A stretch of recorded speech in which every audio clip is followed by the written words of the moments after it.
السلام علیکم ورحمۃ اللہ وبرکاتہ۔ حضرت محمد صلی اللہ علیہ وسلم نے ایک دعا اپنے خاندان والوں کو سکھلائی تھی اور کہا تھا کہ جب بھی تم پر کوئی نامناسب حال آئے تو یہ دعا پڑھ لینا۔ وہ دعا پڑھیے میرے ساتھ۔ اس میں حضور صلی اللہ علیہ وسلم کی زبان کا نور بھی ہے، ان کے منہ سے نکلے ہوئے جملے ہیں۔ پڑھ لیجئے میرے ساتھ، پڑھنے میں کوئی دیر لگتی نہیں ہے، پیسے لگتے نہیں ہیں اور فائدہ ہی فائدہ ہے الحمدللہ۔ دھیان سے پڑھیے۔ اللہ اللہ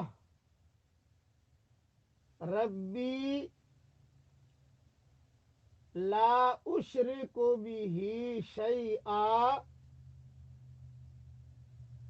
ولا اشرک به احدا۔ حدیث شریف میں آتا ہے جب کوئی نامناسب حال آئے تو یہ دعا پڑھ لیا کرے، اس کے نامناسب حالات کو اللہ مناسب حالات سے بدل دے گا۔ اللہ تعالیٰ یہ دعا ہم سب کے لیے قبول فرمائے۔ پڑھ لیجئے، پڑھوا لیجئے، آگے بھیج دیجئے۔ میں سفر میں ہوں، دعا کرتا ہوں کہ اے اللہ جو بھی ہمارے سبقوں کو سنے اور اس کو آگے بڑھائے، اس کی ساری پریشانیوں کو دور فرما اور سارے مسلمانوں کی ساری پریشانیوں کو دور فرما۔ آمین۔ وآخر دعوانا ان الحمد للہ رب العالمین۔